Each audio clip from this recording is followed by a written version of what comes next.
നമ്മളെപ്പോഴും ബിരിയാണി ഉണ്ടാക്കിയിട്ടേ അത് കഴിക്കുമ്പോൾ പറയാറില്ലേ, ഞാൻ ഉണ്ടാക്കിയ ബിരിയാണിക്ക് കടയിൽ നിന്ന് വാങ്ങിക്കുന്ന ടേസ്റ്റ് ഇല്ലയെന്ന്. അതെപ്പോഴും നമുക്ക് തോന്നാറില്ലേ? അപ്പോൾ ഇന്ന് കടയിൽ നിന്ന് വാങ്ങിക്കുന്ന പോലെ നല്ല പെർഫെക്റ്റായിട്ട് ചിക്കൻ പൊരിച്ചിട്ട് ബിരിയാണി എങ്ങനെ ഉണ്ടാക്കാൻ നോക്കിയാലോ.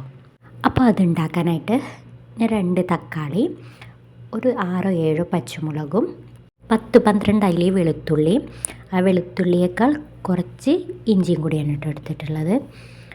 തക്കാളി ഞാൻ 2 കാണിക്കുന്നുണ്ടെങ്കിലും 1 ഞാൻ യൂസ് ആക്കിയിട്ടുള്ളൂ കേട്ടോ. നല്ല വലിയ തക്കാളിയായിരുന്നു, അതുകൊണ്ടാണ്. പിന്നെ ഇതാ ഒരു 4 വലിയ സവാളയും കൂടെ അരിഞ്ഞു വെച്ചിട്ടുണ്ട് കേട്ടോ. നമ്മളിവിടെ ചിക്കൻ ഫ്രൈ ചെയ്തിട്ടാണ് കേട്ടോ ഉണ്ടാക്കുന്നത്. അപ്പോഴാണ് നമ്മൾ ബിരിയാണിക്ക് നല്ല ടേസ്റ്റ് കിട്ടുന്നത്.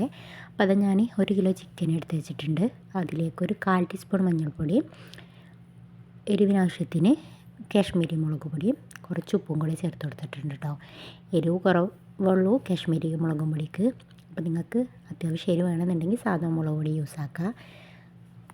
ഇനി ഇതിലേക്ക് ഒരു 2 തുള്ളി വിനെഗറും കൂടി ഒഴിച്ച് കൊടുത്തിട്ടുണ്ട്. പിന്നെ ഇഞ്ചി വെളുത്തുള്ളി ചതച്ചതും കൂടി ചേർത്ത് കൊടുത്തിട്ടുണ്ട് കേട്ടോ. ഇനി ഇതാ നന്നായിട്ട് തന്നെ ഇതൊന്ന് മിക്സ് ആക്കിയിട്ട് എടുത്തിട്ടുണ്ട്. കൈ കൊണ്ട് നന്നായിട്ട് കുഴച്ചിട്ടെടുക്കണം. എല്ലാ ഭാഗത്തേക്കും മസാലയിൽ നിന്ന് എത്തണം, അത്രയേ ഉള്ളൂ. പിന്നെ ഇത് നമ്മൾ കുറച്ച് നേരം റെസ്റ്റ് ചെയ്യാൻ വെക്കണം കേട്ടോ. അപ്പോഴേ നമുക്ക് കറക്റ്റ് ടേസ്റ്റ് കിട്ടുള്ളൂ. അപ്പോൾ അതാ ഇതിവിടെ റെഡി ആയിട്ടുണ്ട്. ഇത് മാറ്റി വെക്കുക. ഒരു പാൻ എടുത്തിട്ട് അതിലേക്ക് കുറച്ച് ഓയിൽ ഒഴിച്ച് കൊടുക്കുക. അതിലേക്ക് നമ്മൾ നേരത്തെ അരിഞ്ഞു വെച്ചിട്ടുള്ള സവാളയിൽ നിന്ന് ഹാഫ് സവാള നമ്മളിപ്പോൾ ഒന്ന് ഫ്രൈ ആക്കിയിട്ടെടുക്കുക. ബാക്കി നമുക്ക് മസാലയിൽ ഡയറക്റ്റായിട്ട് ചേർത്ത് കൊടുക്കാനുള്ളതാണ്. ഇത് നമ്മളിപ്പോൾ ഫ്രൈ ആക്കിയിട്ടാണ് ചേർത്ത് കൊടുക്കുന്നത്. ഈ ഫ്രൈ ചെയ്ത് എടുക്കുന്നതിന് തന്നെ നമുക്ക് ചോറിന് മുകളിലും ഇടാനുള്ള ഉള്ളി നമുക്ക് മാറ്റി വെക്കാം കേട്ടോ. അപ്പോൾ അതിന് വേണ്ടിയിട്ടാണ് നമ്മൾ 4 സവാള എടുത്തിട്ടുള്ളത്. അപ്പോൾ അതാ ഇതിവിടെ ഈ കളറായിട്ട് വന്നിട്ടുണ്ട്. നല്ല ഫ്രൈ ആയി കിട്ടണ്ടേ. ഈ ഒരു കളറാകുമ്പോൾ നമുക്ക് മാറ്റി വെക്കാം. നല്ല ഫ്രൈ ആയി കിട്ടിയാൽ നമ്മുടെ മസാല ഒരു വേറെ ടേസ്റ്റാണ് വരിക. ഇതാ ഈ കളർ ആയി കിട്ടുമ്പോൾ മാറ്റി വെച്ചാൽ നല്ല ടേസ്റ്റിൽ തന്നെ നമുക്ക് നമ്മുടെ മസാല റെഡി ആയിട്ട് കിട്ടും. അപ്പോൾ നമ്മൾ ആ സവാള പൊരിച്ച ഓയിൽ തന്നെ ഇനി ഞാൻ നേരത്തെ മാറ്റി വെച്ചിട്ടുള്ള ചിക്കന് ഫ്രൈ ചെയ്തിട്ടെടുക്കുന്നു കേട്ടോ. എല്ലാത്തിനും ഒരു ഓയിൽ തന്നെ യൂസ് ചെയ്താൽ മതി. അപ്പോൾ അതാ ഞാൻ നേരത്തെ നമ്മൾ മസാല ചേർത്ത് വെച്ച ചിക്കനൊക്കെ എണ്ണയിലേക്ക് ചേർത്ത് കൊടുത്തിട്ട് ഇത് നമുക്കൊരു 1/4 ഭാഗം ഫ്രൈ ആയി കിട്ടിയാൽ മതിയേ. അപ്പോഴാണ് കറക്റ്റ് ടേസ്റ്റ് കിട്ടുക കേട്ടോ. അപ്പോൾ അതാ ഒരു ഭാഗം നമുക്ക് അത്യാവശ്യം നമുക്ക് ഫ്രൈ ആയി എന്ന് തോന്നുമ്പോൾ നമുക്കൊന്ന് തിരിച്ചു മറിച്ചിട്ട് കൊടുത്തിട്ട് കുറച്ച് നേരം ഒന്ന് ഫ്രൈ ആക്കിയിട്ടെടുക്കാം കേട്ടോ. എൻ്റെ ഒരു ഭാഗം ഇപ്പോൾ റെഡിയായി വന്നിട്ടുണ്ട്. അപ്പോൾ ഞാനിതൊക്കെ ഒന്ന് മറിച്ചിട്ട് കൊടുത്തിട്ടുണ്ട്. അതുപോലെ തന്നെ നിങ്ങൾ ഈ ചാനൽ ആദ്യമായിട്ടാണ് കാണുന്നതെന്നുണ്ടെങ്കിൽ, നിങ്ങൾക്ക് ഇഷ്ടപ്പെടണമെന്നുണ്ടെങ്കിൽ എന്തായാലും നിങ്ങൾ സബ്സ്ക്രൈബ് ചെയ്യാൻ മറക്കരുത്. ഷെയർ ചെയ്യുകയും ചെയ്യണേ നിങ്ങൾക്ക് മറ്റുള്ളവർക്ക് ഈ റെസിപ്പി. അപ്പോൾ ഇതാ ഞാനെല്ലാം ഇവിടെ മറിച്ചിട്ട് കൊടുത്തിട്ടുണ്ട് കേട്ടോ. ഇതാ ഇത്രയാണ് ഇതിൻ്റെ ഒരു പാകം എന്ന് പറയുന്നത് കേട്ടോ. നമുക്കിതൊക്കെ ഒന്ന് എണ്ണയിൽ നിന്ന് കോരി മാറ്റി കൊടുക്കുക. ഈ എണ്ണയിൽ തന്നെ ഞാൻ ബാക്കിയുള്ള ചിക്കനും കൂടെ ഒന്നും കൂടെ ഫ്രൈ ചെയ്തെടുക്കുന്നുണ്ട്. ഞാൻ 2 ബാച്ചായിട്ടാണ് ഫ്രൈ ചെയ്തെടുക്കുന്നത്. നിങ്ങളുടെ എണ്ണത്തിനനുസരിച്ച് നിങ്ങൾക്ക് ചെയ്യാവുന്നതാണ്. അപ്പോൾ ഇനി ഇതിവിടെ നിൽക്കട്ടെ. ഇനി നമുക്ക് മസാല ഉണ്ടാക്കാം. അതിനായിട്ട് ഇതാ ഒരു പാൻ ചൂടാക്കുക. അതിലേക്ക് നമ്മളിപ്പോൾ ചിക്കൻ ഫ്രൈ ചെയ്തെടുത്തില്ലേ, ആ ഓയിലൊന്ന് ഒഴിച്ച് കൊടുക്കുക.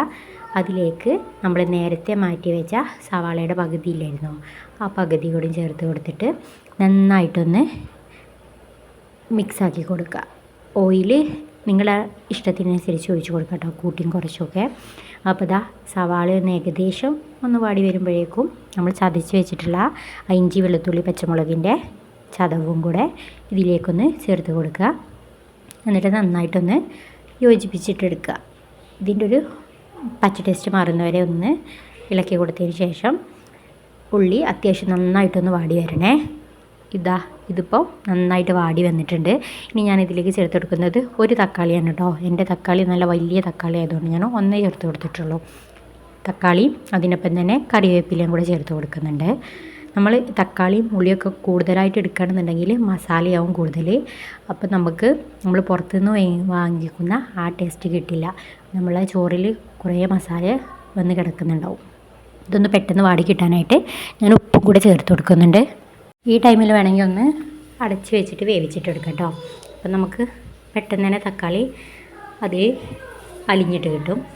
ഇപ്പോൾ അതാ ഇവിടെ നന്നായിട്ട് തന്നെ അലിഞ്ഞ് മിക്സായി വന്നിട്ടുണ്ട്. എണ്ണയൊക്കെ തെളിഞ്ഞ് വന്നിട്ടുണ്ട്.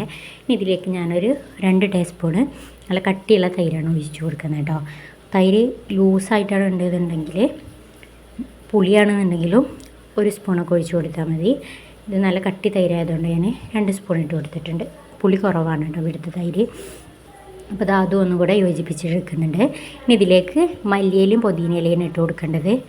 ഞാനിപ്പോൾ പുതിനയില എൻ്റെ കയ്യിൽ ഇല്ലാത്തതുകൊണ്ട് ഇട്ട് കൊടുത്തിട്ടില്ല, വെറും മല്ലിയിലയാണ് ഇട്ട് കൊടുക്കുന്നത്. നമ്മൾ മല്ലിയിലയും പുതിനയിലയും ചേർത്ത് കൊടുക്കുമ്പോൾ ശ്രദ്ധിക്കേണ്ടത് പുതിനയില വളരെ കുറച്ചേ ചേർത്ത് കൊടുക്കാൻ പാടുള്ളൂ, അല്ലാന്നുണ്ടെങ്കിൽ അതിൻ്റെ ടേസ്റ്റ് മുന്നിട്ട് നിൽക്കും. അപ്പോൾ നമുക്ക് മസാലയ്ക്കൊരു മടുപ്പ് ടേസ്റ്റാണ് വരിക. അപ്പോൾ ഇനി ഇതിലേക്ക് പൊടികൾ ചേർത്ത് കൊടുക്കുക. പൊടികളായിട്ട് ഒരു 1/2 ടീസ്പൂൺ മഞ്ഞൾപ്പൊടി, 2 ടീസ്പൂണ് ഗരം മസാലയാണ് ചേർത്ത് കൊടുക്കുന്നത്. വേറെ ഒരു പൊടി നമ്മൾ ആഡ് ചെയ്ത് കൊടുക്കരുത്. അപ്പോൾ നമ്മുടെ മസാലയുടെ ടേസ്റ്റും മാറും, ടെക്സ്ചറും മാറും. അപ്പോൾ അതും കൂടെ ചേർത്തിട്ട് നന്നായിട്ടൊന്ന് മിക്സാക്കിയിട്ട് എടുത്തതിന് ശേഷം നമ്മൾ നേരത്തെ ഫ്രൈ ചെയ്ത് വെച്ച ചിക്കൻ്റെ പീസ് നമുക്ക് ഇതിലേക്ക് മുഴുവനായിട്ടും ചേർത്ത് കൊടുക്കാം. ഇനി ആ ചിക്കനും കൂടെ ഈ മസാലയിൽ നന്നായിട്ടൊന്ന് പിടിപ്പിച്ചിട്ടെടുക്കുക. ഒരു 5 മിനിറ്റോളം ഒന്ന് അടച്ചു വെച്ചിട്ട് ആ തീ തന്നെ ഒന്ന് വേവിച്ചിട്ടെടുത്താൽ ചിക്കനിക്ക് നന്നായിട്ട് തന്നെ മസാല പിടിച്ച് കിട്ടും. എന്നിട്ട് നമുക്കതൊന്ന് അവിടെ ഓഫ് ചെയ്തിട്ട് വെക്കാം. ഈ ടൈമിൽ നമുക്ക് ലാസ്റ്റായിട്ട് ഇതിൻ്റെ മുകളിലേക്ക് നമ്മൾ നേരത്തെ ഫ്രൈ ചെയ്ത് വെച്ചില്ലേ ആ ഉള്ളിയും കൂടി ചേർത്ത് കൊടുക്കണേ. അത് ഞാൻ പറയാൻ വിട്ട് പോയി, അത് അവസാനമായിട്ട് ചേർത്ത് കൊടുക്കുക. തീ ഓഫ് ചെയ്തിട്ട് ചേർത്ത് കൊടുത്താലും മതി. അല്ലെങ്കിൽ നമ്മൾ അടുപ്പിലാണ് ഉണ്ടാക്കുന്നുണ്ടെങ്കിൽ ചെറിയ തീയിൽ അവിടെ വെച്ചാലും കുഴപ്പമൊന്നുമില്ല. ഈ ടൈമിൽ നമുക്ക് ചോറ് വേവിച്ചിട്ടെടുക്കാം.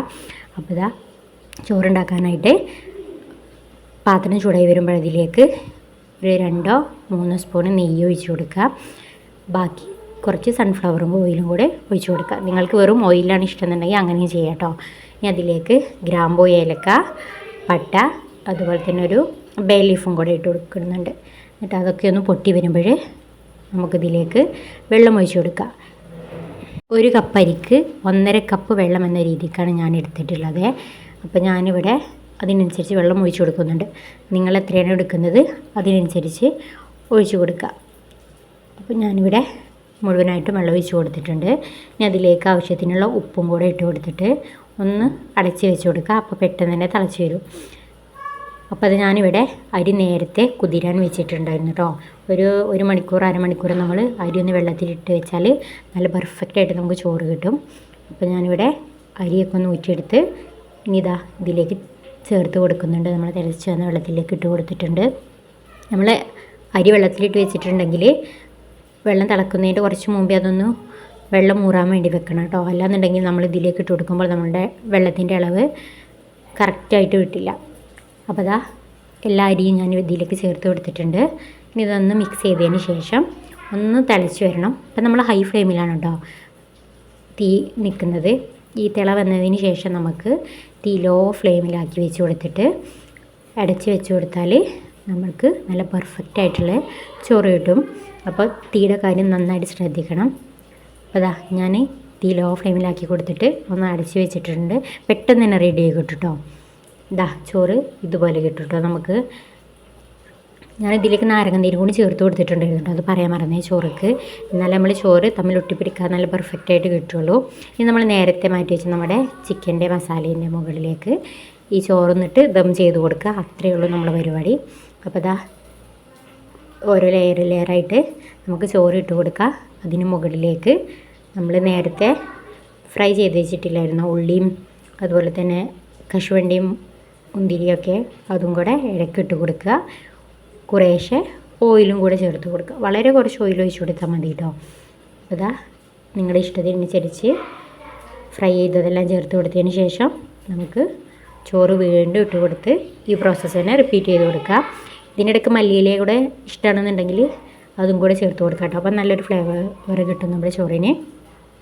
അതാ ഇവിടെ നമ്മുടെ ബിരിയാണി ദം ചെയ്യാൻ ഒക്കെ സെറ്റായി കിട്ടിയിട്ടുണ്ട്. ഇനി നമുക്കിത് ഒരു 10 മിനിറ്റ് നേരം ലോ ഫ്ലെയിമിൽ വെച്ചിട്ട് അടച്ച് വെച്ച് വേവിച്ചിട്ടെടുത്താൽ നമ്മുടെ സൂപ്പറായിട്ടുള്ള ബിരിയാണി റെഡി ആയി കിട്ടും. അപ്പോൾ അത് ഞാനിവിടെ അടച്ച് വെച്ചിട്ടുണ്ട്. ഒരു ഏകദേശം 10 മിനിറ്റൊക്കെ ആയിട്ടുണ്ട് കേട്ടോ. ഇതാ തുറന്ന് നോക്കിയപ്പം നമ്മുടെ ചോറൊക്കെ നല്ല പെർഫെക്റ്റായിട്ട് തന്നെ വെന്ത് കിട്ടിയിട്ടുണ്ട്. ഒന്നും ഒട്ടിപ്പിടിക്കുകയോ കട്ടി പിടിക്കുകയോ ഒന്നും ചെയ്തിട്ടില്ല. ഇനി ഇത് നമുക്ക് ദം ചെയ്തതിന് ശേഷം എങ്ങനെ ഉണ്ടെന്ന് കാണിച്ചു തരാം കേട്ടോ. ചില ആളുകൾക്ക് ബിരിയാണിയിൽ നല്ല യെല്ലോ കളറായിരിക്കും ഇഷ്ടം. അങ്ങനെയാണെന്നുണ്ടെങ്കിൽ അവർക്ക് കുറച്ച് യെല്ലോ കളറും കൂടെ ആഡ് ചെയ്ത് കൊടുക്കാം കേട്ടോ. ഞാനിവിടെ മസാലയിൽ നിന്ന് കിട്ടുന്ന ഒരു ചെറിയ യെല്ലോ കളറില്ലേ, അത്രേ എനിക്കിഷ്ടമുള്ളൂ. അപ്പോൾ ആ രീതിക്ക് മാത്രമേ ചേർത്ത് കൊടുത്തിട്ടുള്ളൂ. അത് നമ്മുടെ മഞ്ഞപ്പൊടിയിൽ നിന്ന് തന്നെ നമ്മുടെ ചോറിലേക്ക് ആ കളറ് കിട്ടിയിട്ടുണ്ടാവും.